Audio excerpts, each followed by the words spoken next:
Who owns the school site data? Who owns the district data? And I'm talking about state assessments in the state of California. If you're a principal, teacher, parent, student, district leader, whatever state you're in, this actually applies everywhere. But I'm going to show you the state of California data, and I'm going to just probably start out with just the state of California, a few counties, and then if you know your school site or your school district, you can type that in and I'll show you how to do that. You own the data. As parents, you own the data. Students own the school site data. Administrators, principals, assistant principals own the data. The support staff own the data. And yes, I mean, everybody owns the data. Absolutely, teachers own the data. The custodian owns the data. Why? Because how we interact with our students is a level of achievement. If students feel safe on campus, if they feel like they can push back by asking questions, clarifying questions, and you've taught them how to ask clarifying questions, you've taught them that it's wonderful to fail because that's how you succeed. This is how you could own your data. And when you look at data, data tells a story. The data that you look at tells you a story. It's not good or bad. It's telling you a story on what you need to do differently so that your students can achieve at an academic level that will get them to the next grade level, the next content standard that they need to master, the next elementary, middle, secondary, or collegiate level, the next career. This is what you need to do when you're looking at data. Take away how many students didn't do as well. What you want to look at is what do you need to do for your school site, for student groups to help them succeed.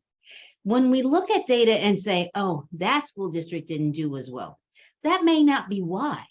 They may need some professional learning, some professional development. Maybe students need to start owning their learning. I'm going to take some time, jump into the California Assessment for Student Performance and Progress, also known as the SBAC, the Smarter Balance Assessment Consortium. SBAC is actually the host site for CAASPP. Let's jump into it. Let's have a little fun with it and own your data.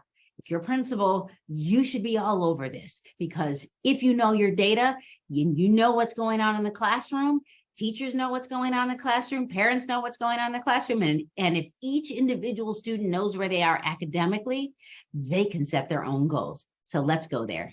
You go to Google, type in CAASPP results. If you go to caaspp.org, that's a different site. That's the site that we use to assess students at the school site level. Go ahead and select caaspp-lpac.ets.org. It's that one. This is what you'll see. Now I'm going to minimize it just slightly. Why? Because for some reason, it doesn't always show this a whole screen. So let me do that for you. And you should be able to see it now. Here's what you'll see. English language arts, literacy and math, the alternate English language arts, literacy and mathematics, English language proficiency, science or California science test, the alternate science test, and the Spanish reading language arts assessment. There are 6 assessments. These 2 are the English language arts and math assessment. This is for the assessment for typical students. This assessment is for students that typically cannot access or need a little bit more support. And the English language proficiency, this is called the English language proficiency assessment for California. This is the LPAC test for English language learners. They get tested starting in February every year to look for their proficiency in English so that we can support them if they are not. Our goal is to allow them to be bilingual or multilingual by giving them access to English. The science test is tested in 5th and 8th grade and at least 1 grade in high school, 10th, 11th, or 12th. Many school districts do 10th or 11th grade. The alternate science assessment, again, this is for students who typically can't access the science assessment. And then the Spanish assessment, so we can get a lot of students to have that seal of biliteracy. We're going to go into the English language arts and mathematics assessment. The moment you pop in, you are going to immediately see the state of California. When you see this, you're thinking, well, what is this code? Well, the all zeros means it's the state of California. It's called the County District School Code. Every district has a county district code, and then every school site has a county district school code. And you'll see the first few numbers actually are this is the county, this is the district, and this is actually the school site. So let's look at this for a moment. This is what you'll see in the state of California. The moment you see this, you see meet or met or exceeded, and this proficiency rate is totaled with level 4 in blue and level 3 in green. This means that 47.06% of students have met or exceeded in English language arts. If we look at mathematics, in the state of California, all grades, because see, this is all grades, and this was last year at the end of the school year, 33.38% of students met or exceeded in the standards for math. Now, remember, we as teachers help students master the state standards. That is the actual curriculum that students need to master. The product that they use can help them get there. So this level, again, level 4, is added to level 3. This means that we have a percentage of students that did not meet in level 1 in mathematics, and we had a percentage of students in level 2 that almost met the mathematics standards. The same with English language arts, level 1 and then level 2. Our goal is to look at all student groups in these 4 areas and do what we need to do to support students where they are. So even if a student goes from 3rd to 4th grade and they're in this area of level 2, we can have supports in place to give them what they need so that they have the student learning for that grade level, and then give them supports for things that they haven't quite mastered. That is what we do as educators. So take a moment and look around. There's a lot going on. I recommend that you play with the site. You can look at specific grade levels, which is fun to do, and you have to apply it when you change anything there. You'll notice that in grade 3, the students in grade 3 are about the same in both English language arts and mathematics. And then we go to grade 4 in the state of California, apply that selection. But something starts to happen over time. And you're going to see that over time, by the time you get to grade 11, something happens in mathematics. And that is something that many school districts and in the United States and around the world are looking at, because there's some gaps in learning and maybe some gaps in how these standards are being offered to students and how students are owning their learning and talking about the mathematics. Now, of course, we still want to work with English language arts and also mathematics in this situation. And by the time we get to grade 7, it's about the same. Even in grade 8, let's see where we are. It's going down about 3%, and then in grade 11. So what this means is by grade 11, students are doing well or a lot better, comparatively speaking, in English language arts. But I want to show you something in the state of California with this blue area. We have an early advanced placement. And when we have what we call EAP, and I could be saying that wrong, I probably should look that up, and I will. But EAP is like taking the SAT or the ACT. And in order to be college ready, we need students in the blue area, this blue area.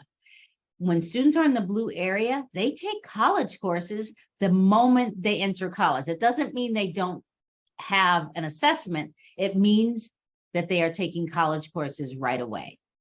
Now, here's the fun part. Now that we can see all this data, and those of you at home, parents, and you want to play around with it, you can type your school name here. Now, I'm just going to type in my former school site where I was principal, only because I know they rocked it. And let's just look at their data. When you type it in and just slowly type it in, don't just hit enter, make sure it's the right one, because sometimes you have other school sites that are just like yours with the same name.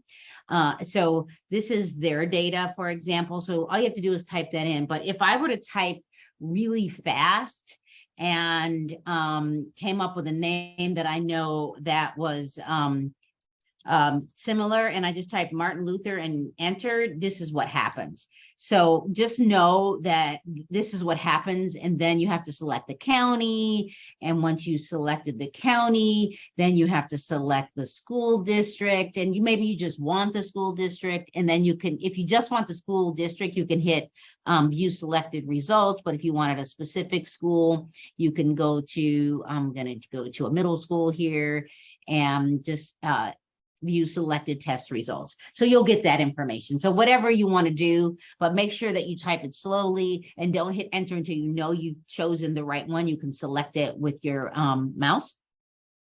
But let's go back to, I'm going to go back home and go to the state assessment. Here's some fun things that you can do with ChatGPT. Now, I did take this data, and I also went to the economic status for economically disadvantaged.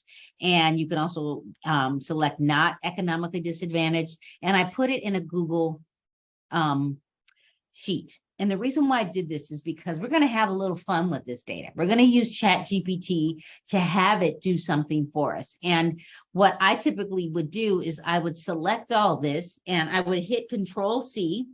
Or Command C if you're on a Mac, and I would go over to ChatGPT and I would add this data. I also want to add some other things here, and I want to ask it some specific things to help me out. So let's think about this. So if I want it to analyze the following English, language, arts, and mathematics data and make recommendations for other types of analysis for school principals, parents, students, and teachers. Now, that's kind of bad, so let me fix that slightly. I'm sure it'll figure out what it needs to do for mathematics. And you probably don't even need to fix that, but look at this. It's got all the data, level 1, 2, 3, 4. I'm asking it to analyze. All I have to do, I didn't hit enter right away because it doesn't enter and go to the next line. It actually sends it to ChatGPT. So this is some information that it's based on the data. It's giving you some information in ELA and math, and when it analyzes when analyzing the data based on economic disadvantage, it can be observed that economically disadvantaged students performed lower than their counterparts. Now, we knew that, and it's given some information it's going on, but it didn't now I've done this already, and I put this data in. I'm going to ask it to clarify, use the percentages in the analysis.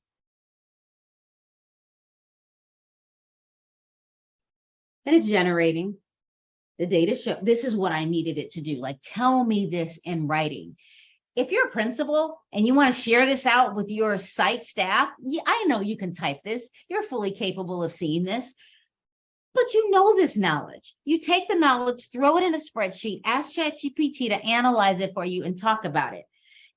And the other recommendations, now I don't know if it said it in this one. I want to go back up. It's given identify factors that contribute to the low performance of students, explore the reasons why economically disadvantaged students are performing lower, analyze the data. Now, I would even go as far. Now, I actually have some inferences as to why they're performing lower.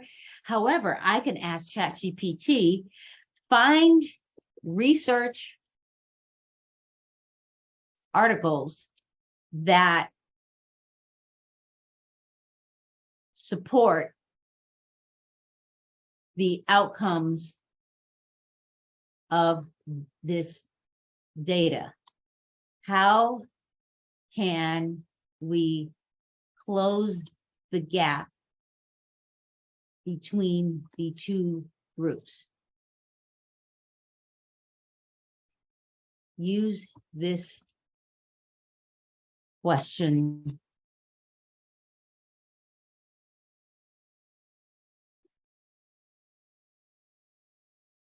and 2014 isn't too far away. I would want to know some more recent ones. It's just 2016. You probably could ask it that. You're going to need to go and verify these, but you can go and find these in ERIC, maybe on Google Scholar, so that you can now read these articles. This is amazing. You can ask it to summarize the articles. I wonder if it will. And you can ask it that, but this is something that you can do. And when I did this before, it did say recommendation to go and find some other student groups to throw into compare and contrast. And you can even ask it, what can parents and families do to support their students with their specific data? That's one question. I'm going to ask it two questions. How can students use their scores to own their learning? How can teachers support their students in owning their learning? There's some other questions that I want to ask. Let's see if it will answer this. Here's some ways. Now I can get rid of the intro and the conclusion if I wanted to by saying remove the intro and the conclusion. Just go right to the information. Parents and families can use the data to identify areas where their child may need additional support. They can work with their child's teacher. Students can use their scores to set goals. Now this one right here, students can use their scores to set goals and track their progress over time. How many teachers are doing that? Now, I know of some teachers that are doing this, but when students own their learning, create goals for themselves, things change academically. I'm even going to now ask it, how can the state, let me ask it this, the California state standards be integrated into student goals? That's probably going to give me a broad answer, but if I knew the actual state standard that students were struggling with, and let's say in mathematics, and you knew the mathematics, you could throw all the mathematical practices in here, you could have ChatGPT write specific goals, talk to the student about the goal. You can have ChatGPT write the goals with you as a parent. You can work with the teachers to write goals for themselves. As a parent, as an administrator, if I had this as a principal, I would have been awesome. I loved what I did as a principal. This is game changer. And I know any technology can be bad, but I'm going to throw these prompts in the comments below so you can grab these prompts and you can use a Google Sheet. Let me just show you what I did just quickly. I just grabbed the data. I typed it in quite quickly so that you could see all students economically disadvantaged. You know, you can make that a little better so you can see it easier. I just put level 4, level 3. You can say, talk more about level 1. What could I do more about the not met students? What could I do more about the not met and economically disadvantaged? Give me more articles on how I can help my students who are more advanced. Like, you want to help both student groups. How can we use ChatGPT? It's a game changer, total game changer. You know, that's amazing. The things you can do with ChatGPT. I'm aware that we could use it to think for us. However, most of you can write these goals out. You know what they would look like. You can take the goals, you can take the information, you can take the data, have ChatGPT organize it for you. You can reorganize it. Now wait for the day that it can create a presentation for you. It can create your speech. It can create your keynote at your back to school night for orientation using this data so that you can be honest with what the data is and how you want the support of teachers, support staff, parents, the community, so that you can increase the academic achievement of students. You never know what you can do until you ask ChatGPT. Thank you so much for listening. Make sure you subscribe, turn on the bell, tell me what you're doing with ChatGPT in the comments, and grab the prompt and have fun with it.